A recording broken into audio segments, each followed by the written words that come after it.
Assalomu alaykum Videoda kanali a'zolari.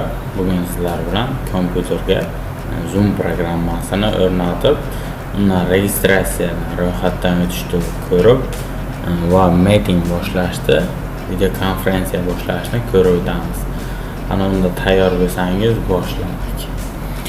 Oldin biz Zoom programmasini yuklab olishimiz kerak. Uning uchun bizga oddiy brauzer kerak bo'ladi. Manda brauzer tayyor.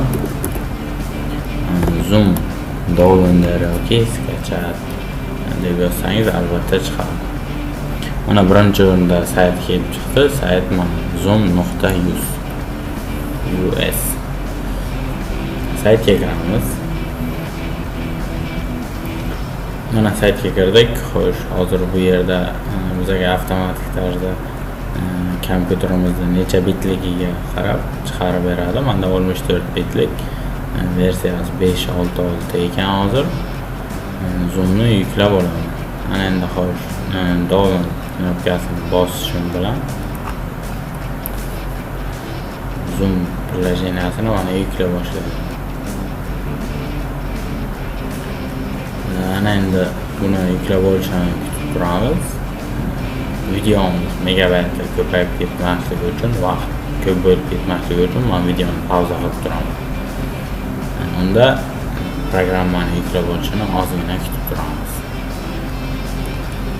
Programmamizni ham yuklab olishi ozgina qoldi. Zoom haqida ma'lumot beradigan bo'lsam, Zoom programmamiz asosan video konferensiyalar uchun, yo bo'lmasa onlayn darslar, yo onlayn uchrashuvlar uchun bo'ladi.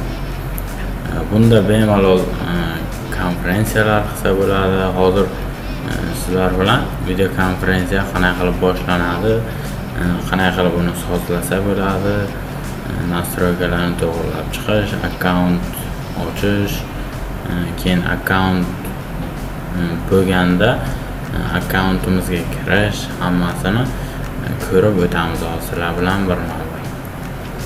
Hozir endi Zoom programmani yuklab olishi bilan boshlaymiz. Programmamizni yuklab bo'libdi. Ana endi buni uстановка qilamiz. Kanalimizga yangi bo'lsangiz, obuna bo'lishni unutmang. Albatta sizga foydali bo'lgan videolarni chiqarib boramiz. Video yoqqansa like bosishni unutmang. Sizda qanaqa kamchilik bo'lsa, kommentariyaga yozib qoldiring.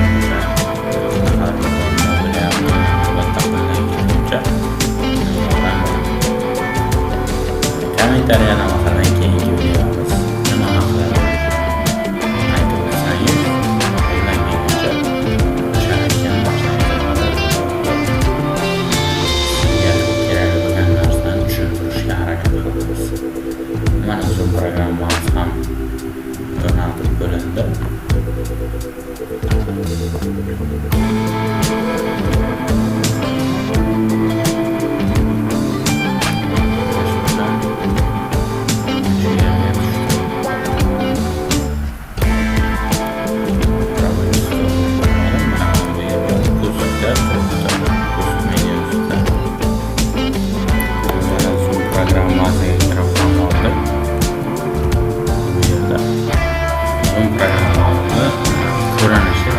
Interfeysi mana shunaqa.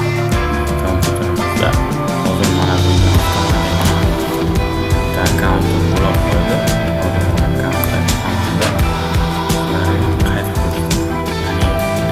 Akkaunt ulanmaganda Zoom mana shunaqa interfeysda, ya'ni ko'rinishda bo'ladi.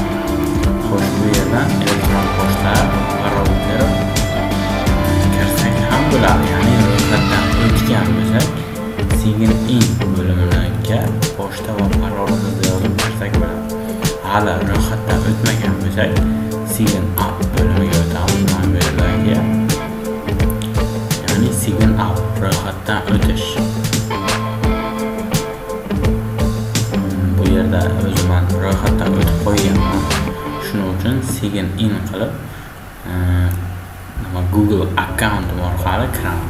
Sizlarga maslahatim, Google akkaunt orqali ulab qo'ysangizlar, aynan Google emas, xo'sh, Facebook orqali ulab qo'ysangizlar ham bo'ladi. Facebook, Google akkaunt orqali albatta bog'lab qo'ying. Shunda sizga oson bo'ladi. Xo'sh, mana bu yerdan pochtani tanlashim so'rayapti. Pochtani tanladim. Hozir загрузка qilyapti.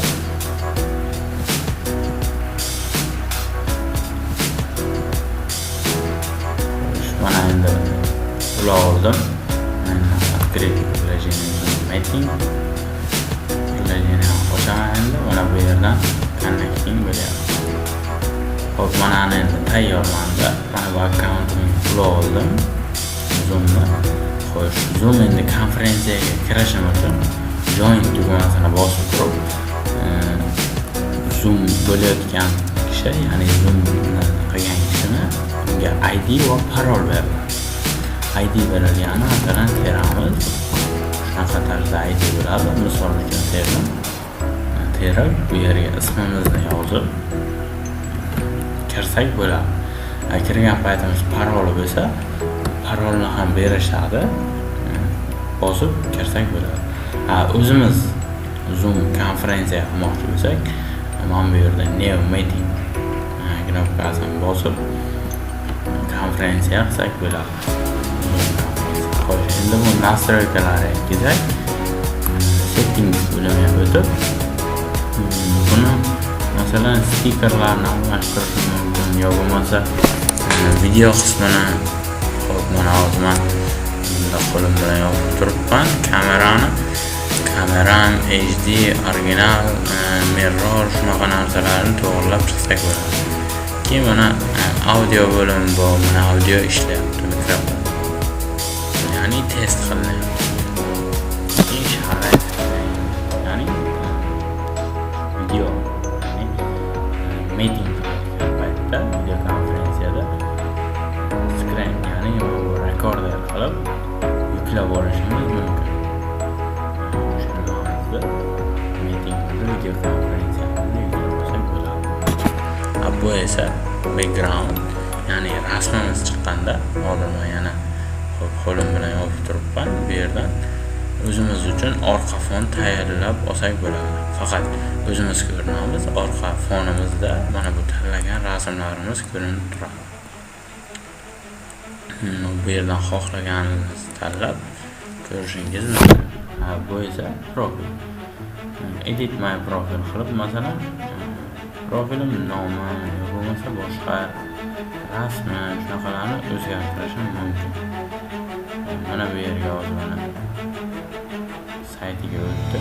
Edit my profile bosganimda hozir saytiga o'tib ko'ramiz.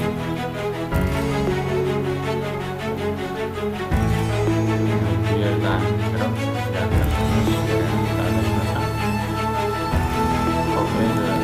qolgan shart emas, qiyin ham emas.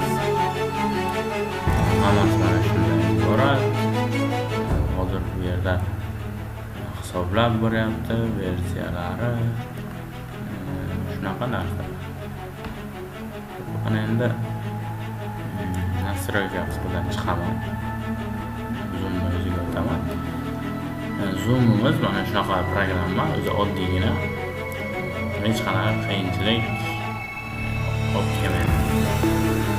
Muammolar bo'lsa bemalol kommentariyada qoldirsanglar, qo'ldan kelguncha albatta yordam beraman. Video yoqqan bo'lsa like bosishni unutmang. Videoda kanalga